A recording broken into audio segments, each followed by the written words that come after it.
Ninth grade students are feeling overwhelmed by the recent increase in homework loads. Dr. Lambert, ninth grade history teacher, says, the beginning of high school is often an adjustment for students as they get used to the increased demands in terms of complexity. The workload, it wasn't awful, but at the same time, it felt like a lot of reading, just a lot and a lot and a lot and a lot and a lot of reading.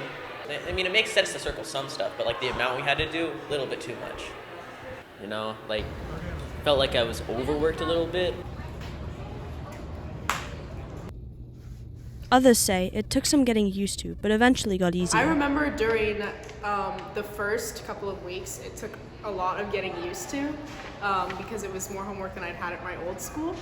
But after a while, I was able to get designated time for it. By the end of the year, I had it down.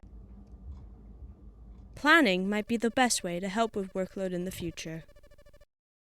The way students should think about managing workload is through some form of kind of advanced planning. So thinking about how they map out like their whole life schedule. If you don't regularly engage some kind of tools that you check in with, when workload changes over time, some students become more or less prepared for those moments, right? I always try to encourage freshmen in particular to think about their future selves.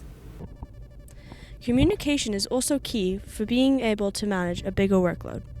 Dr. Lambert says, I would suggest to anyone having trouble to come see their teacher during office hours.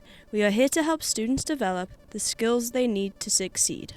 I think communicating to the teacher that I didn't quite get to this is a really important piece to then follow up with the next day. Reporting from upretmedia.com, I'm Lucy Holliday.